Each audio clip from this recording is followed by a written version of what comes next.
How's it going, people? Today I'm going to show you how to fix your long swing so you can have a quick, crisp, beautiful swing, and so you're not late on pretty much everything. There are a lot of things that can cause a long swing, and I'm about to list them for you. So your hands can get too far away from your body, you can drop the barrel and start dragging it, you can start to try to hit the outside of the ball and pull everything, and then having an arm bar and not taking your hands directly to the ball are all swings that can make hitters' swings long. And it's a lot easier to fix something if you actually know what's wrong with it, so hopefully you know which of these things you're doing wrong, and then we can work from there. If you don't know what your problem is, you can ask your coach, you can take video of your swing and try to figure out what you're doing wrong yourself, be your own coach, or if you have no idea what's wrong, you can, I guess, send a video in to me of your swing and I'll help you out. So if you want to do that, just send me a video, upswingbaseball@gmail.com. It's in the description too, I think, and I'll put it on the screen somewhere. But anyways, let's just get into how to fix what's causing your long swing. Welcome to Upswing Baseball, where we give you tips and drills to improve your baseball skills. So subscribe and hit the bell if you want to take your baseball skills to the next level. And let's just do this. First up today, we're going to talk about having your hands too far away from your body. Two of the other issues I mentioned, trying to hit the outside of the ball and having an arm bar, they both cause you to have your hands away from your body, too far away from your body. So all of them are kind of the same thing, but not really. But why is having your hands far away from your body a bad thing, you ask?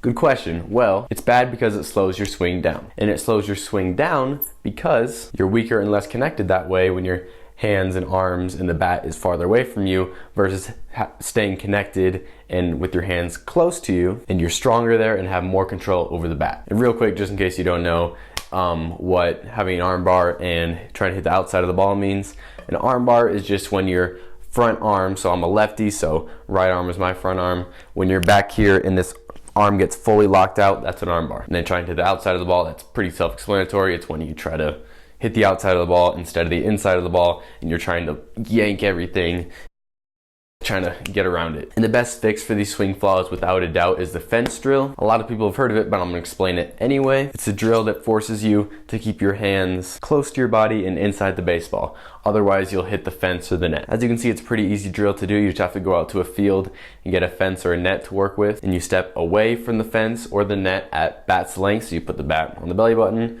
and then the other end of the bat should be touching the fence or net. And then you take swings, trying to drive the ball straight back up the middle without hitting the fence or net. I mostly do it off the tee, but you can do front toss too if you want, I guess. And another thing to help you stay connected is keeping your bat right on your shoulder like this, right next to your shoulder, as long as possible in your swing. Don't swing like this in an actual game, of course, because it'll probably take away bat speed, but take hacks off a tee like this to force you to stay connected as long as possible. So that's all I got about that. We're gonna move on. So everybody knows the fastest way from point A to point B is a straight line, right? So if you wanna have a shorter, quicker swing, you should take your hands directly from point A, where your hands start in your swing, to point B, contact. Obviously it can't be perfectly straight, because like if you start with your hands up here and you take it straight down, you're gonna chop most things right into the ground, but pretty close to straight. Because you'd be surprised, even if you kind of chop down a little bit, you get backspin on the ball and you're still getting those nice line drives. But a lot of guys who don't do this at all, they make this big loop with their hands trying to get to the ball, and I think that's a habit that you fall into when you're trying to hit the ball in the air. I've even fallen into this habit multiple times. But to fix it, you just have to focus mentally on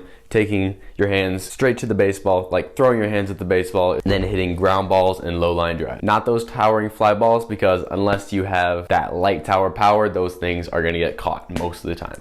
But yeah, the last thing I see that causes long swings is when players drop the barrel and drag it through the zone. And dropping the barrel is kind of the opposite of getting the knob to the catcher. This is definitely a little less common, but it definitely still happens. I would demonstrate this for you, but my little brother does it better than anybody, so here's an old video of his swing. As you can see, his barrel drops way too early and he drags it through the zone, slowing his swing down a lot. And you can also notice he doesn't get his knob to the catcher either. But that was a whole 2 years ago. He's come a long way. I've worked with him and his swing looks a lot better now, so good job, babe. But anyway, here's my swing. Notice how the knob points to the catcher, and then my barrel doesn't drop all the way down like Abe does with his. Mine goes straight to the ball. So yeah, I think that about covers it. Hope not forgetting anything. And if this video helped you or you learned anything from it, I would really appreciate it if you left a like and subscribed if you haven't yet. But now you should definitely head down to the description, find some links to some cool baseball stuff, as well as some of my other videos, among other things. That's all I got. If you want to watch another one of my videos,